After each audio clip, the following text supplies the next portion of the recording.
Today I am reviewing all of my palettes, of which I have 16. 2 of them I can rule out right away. My Morphe 25D I've already done a review of, so I'm just going to put that in the corner here. Also, I've already done a review of my Pur Festival palette. Thank goodness, because it is so shiny and hard to show you guys. So I'll attach the cards in the corner here, and then I'll also have them in the description below if you're interested in seeing the review that I did on the 25D and the Pur Festival 2.0. Carrying on, the next palette of mine that I'm going to review, the Morphe 35B. Straight up, I love this palette. I bought it because I wanted a rainbow of colors, and it delivered. Some of the colors are really highly pigmented. Like I found this pink here is really pigmented, and the blues as well. I think I've used every color in this palette except for these 3 greens here. This is great because I can organize my palettes as I put them back. The next palette that I have is the CoverGirl True Naked. I have used every color in this palette, but I've definitely used these 2 and these 2 the most. It's just a really good palette for metallic colors. Next is the IluvSarahHii Dose of Colors palette. Straight up love it. The turquoise sparkle is this one right here that I'm wearing today. There is a lot of kickback in this palette, but the colors are awesome and it's a really great travel size. Next, I have the Sephora Truly Outrageous palette. This is one of the first color palettes that I ever had. The colors are really pretty and I used it a lot. You can see I completely destroyed these 2. When I first got it, I used it obsessively, but because I was so excited about it, I started branching out into other palettes. This is more the palette that I go for on days where I don't know what else I want to do. So I'm like, you know what? I haven't used this palette in a while. Let's go. Next, I have the ColourPop Disney Designer Collection. This is another palette that I love. Really good sparkly black in the corner here. I have definitely used every color in this palette. The color that I use the least is the Beast down here. You know, the running theme with my palettes right now is I love all of them. I just use some more than I use others. Next, I'm going to review the Ace Beauty Scarlet Dusk. I got this palette in a boxy charm and love it. It is my go-to pink tone palette. I've used every color in this. So pigmented. And actually, because I love this palette so much, I ended up getting the next palette that I'm going to review, which is the Ace Beauty Vintage Dawn. Now this one, same thing. Love every color, used every color, will continue to do so. So pigmented. The sparkles, the shimmers just go on so well. Not a lot of kickback in the pan and not a lot of fallout on your face. It's really, really good.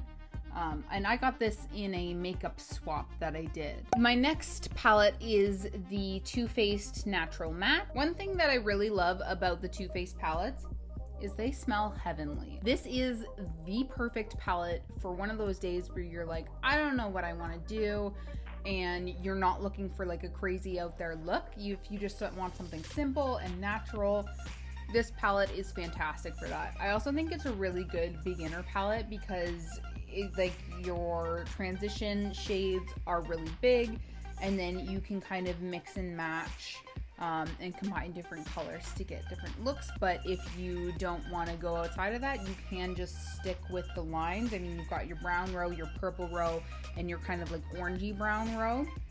It's an awesome palette. Super beginner friendly in my opinion. Then I have my Smashbox Full Exposure. You know, I just have such a love for this palette. They've all seen love. I use them a lot.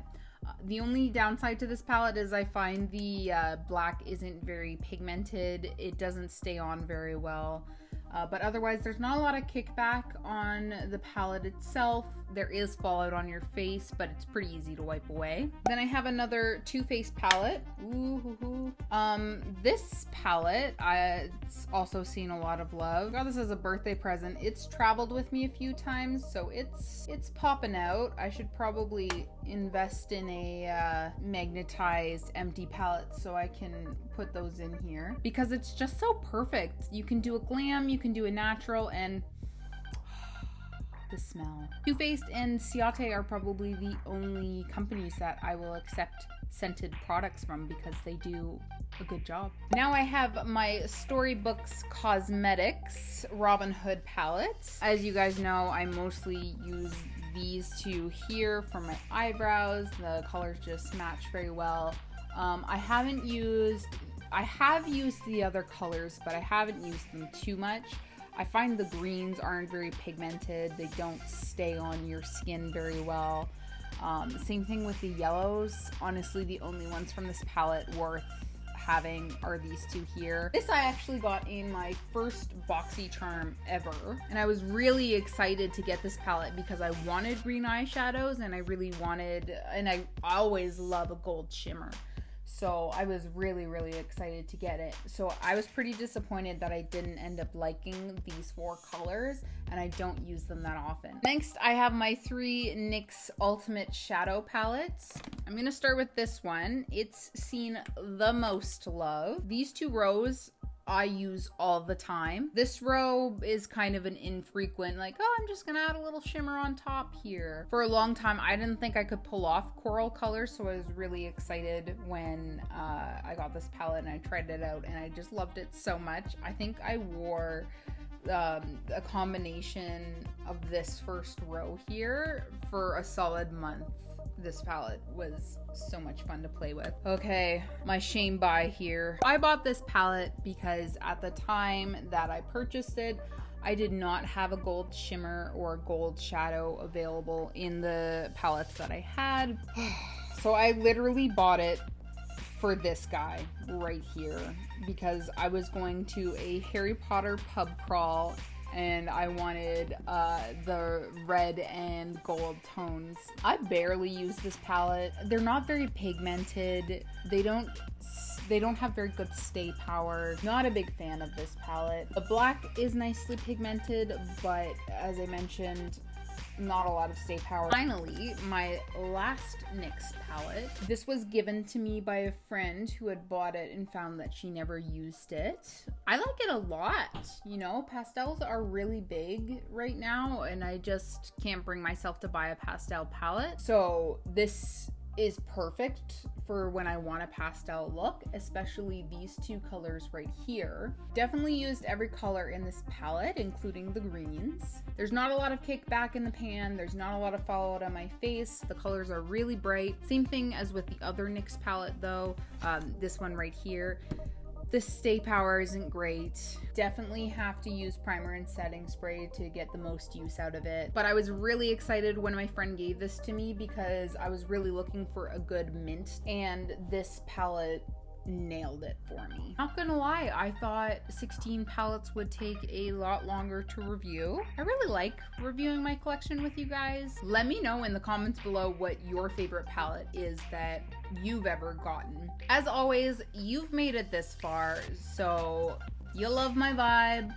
Like and subscribe, and take it easy. These 2 rows definitely got the most love though. Disney